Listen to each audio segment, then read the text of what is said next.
Terraform Labs et son cofondateur Do Kwon ont été reconnus coupables de fraude lors d'un procès à New York. Quelles étaient les accusations qui pesaient sur eux? Le Crypto Daily. Mon nom est Benjamin Cohen. Et vous êtes bien sur le Crypto Daily. Le podcast qui traite de l'actualité crypto, NFT et métaverse. Dans vos oreilles, chaque jour, du lundi au vendredi.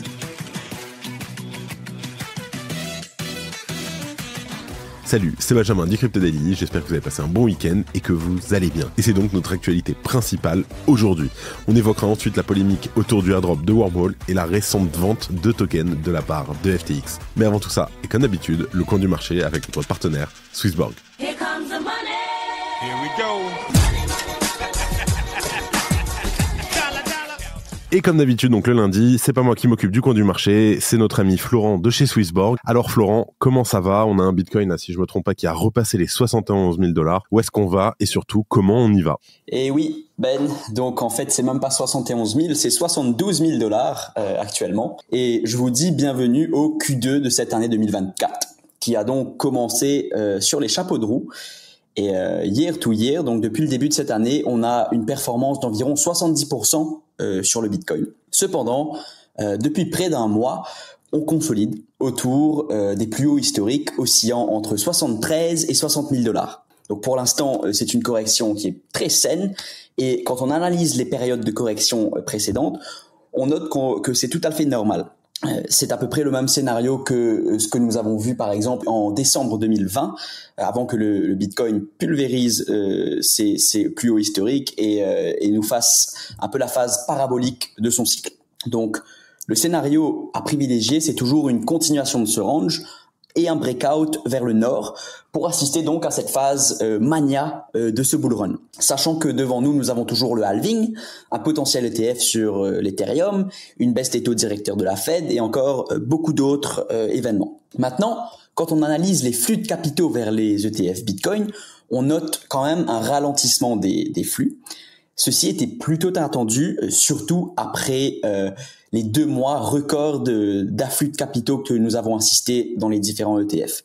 On peut s'attendre à une reprise de ces flux peut-être après le halving ou quand Bitcoin recommence à nous donner une petite jambe haussière. Maintenant, quand on creuse un peu dans la cryptosphère, on constate toujours que le leader des L1, c'est Solana, malgré que dans les dernières semaines, on a eu beaucoup de critiques concernant la congestion de ce network. En fait, tellement de gens l'utilisaient que ça devenait très difficile de passer des transactions. Et ça fait que la chaîne Solana était un peu critiquée. Mais cependant, elle reste toujours la leader en termes de performance. Maintenant, au niveau des secteurs les plus en vogue, on retient l'IA, toujours, la DeFi et les memecoins. Et oui, vous l'avez bien entendu, les memecoins ont explosé au cours des dernières semaines, en particulier sur la chaîne Solana et Base. Base, je le rappelle, c'est un layer 2 de Ethereum qui est backé par Coinbase. Maintenant, on note que même si dans le passé, l'arrivée des memes était perçue comme un signe de local top, il semble que ce cycle soit un peu différent et que les memes aillent beaucoup plus loin et qu'on pourrait assister au final à les mêmes qui deviennent un secteur à part entière et qui puissent continuer à dominer pour encore quelques temps. Maintenant, pour conclure, je vous rappelle toujours que nous évoluons dans un marché qui est très volatile, très nouveau, et si vous avez du mal à supporter cette volatilité, il peut quand même être très intéressant de sécuriser une partie de vos gains en retirant quelques jetons de la table et en laissant surfer le reste. Voilà pour moi et je vous donne rendez-vous à la semaine prochaine. À plus! Do Kwon reconnu coupable de fraude aux US. Alors, après un procès de 2 semaines dans un tribunal de New York, Terraform Labs et son cofondateur Do Kwon ont été reconnus coupables de fraude pour avoir menti délibérément aux investisseurs concernant l'UST. Évidemment, Do Kwon était absent au procès puisqu'il est encore tenu de rester au Monténégro. Et pour rappel, l'UST était le stablecoin algorithmique de l'écosystème Terra soutenu par le token Luna. Et au mois de mai 2022, on s'en rappelle tous, malheureusement, l'UST avait perdu son ancrage au dollar et le token Luna avait perdu sa valeur de manière quasi instantanée. instantanée. Et ce, malgré les tentatives de Terraform Labs de stabiliser leurs 2 crypto-monnaies en vendant leurs actifs de leurs réserves, alors constitués en partie de Bitcoin. Et en moins d'une semaine, c'est près de 40 milliards de dollars qui se sont ainsi envolés dans ce Black Swan qui a signé le début d'un très long bear market. Et les répercussions de l'effondrement de Terra s'étaient faites ressentir dans de nombreux projets blockchain. Alors Devon Staren, avocate de la SEC, explique, je cite, Terra était une fraude, un château de cartes, et quand il s'est effondré, les investisseurs ont presque tout perdu. Alors, en dehors des responsabilités de Terraform Labs dans l'effondrement de son système financier, le jury a également statué sur un autre projet. Avec preuve à l'appui, le juge a considéré que la société avait menti en affirmant que Chai, une application sud-coréenne, faisait appel à sa blockchain pour cette transaction.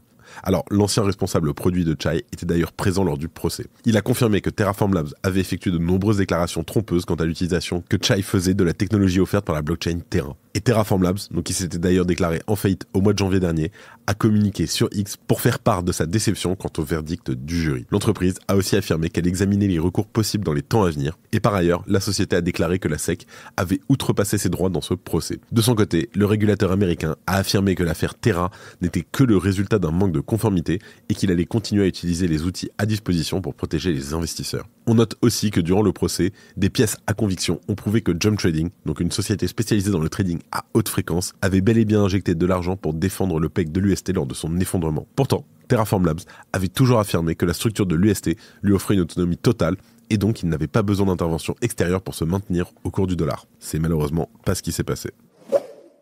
Salut, alors on fait une petite pause dans le programme. Est-ce que vous avez déjà entendu parler de Swissborg ? C'est la meilleure application pour prendre en main vos investissements crypto. Tout y est super simple et rapide, c'est un vrai jeu d'enfant. Et le mieux, c'est que c'est régulé et autorisé en France. En plus, avec Swissborg, vous avez toujours les meilleurs prix du marché. C'est fini le temps où on payait trop cher sans le savoir. Et si vous ne savez pas dans quelle crypto investir, pas de panique. Avec Best Blockchain, c'est comme un panier tout prêt avec les meilleurs cryptos choisis par des pros. On ne peut pas faire plus simple. Attention, offre exclusive en ce moment. Inscrivez-vous dès maintenant avec notre lien qui s'affiche maintenant et recevez immédiatement un ticket à gratter 100% gagnant et empocher jusqu'à 100 € instantanément. Alors, qu'est-ce que vous attendez ? C'est le moment de rejoindre Swissborg et d'investir dans les crypto-monnaies en toute sérénité. Cliquez, inscrivez-vous et lancez-vous dans l'aventure avec Swissborg.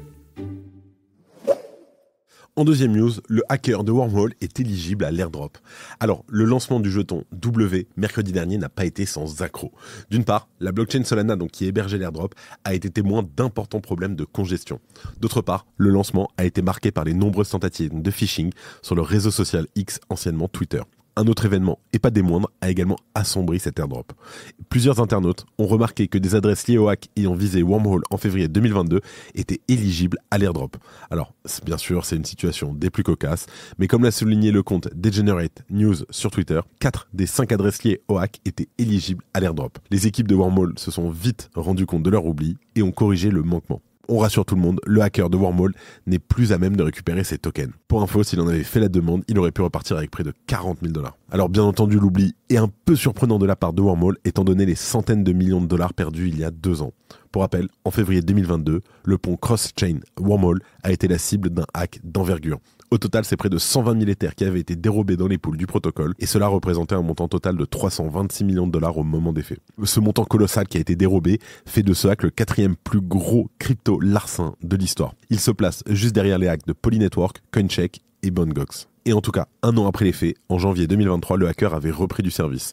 Celui-ci avait entrepris de convertir 128 millions de dollars d'Ether vers différents jetons de liquid staking, comme par exemple le STETH ou le WSTETH. Et en février de la même année, il avait déposé pour 46 millions de dollars en LST sur le protocole MakerDAO afin de contracter un prêt de 16,6 millions de DAI pour acheter 9750 Ether.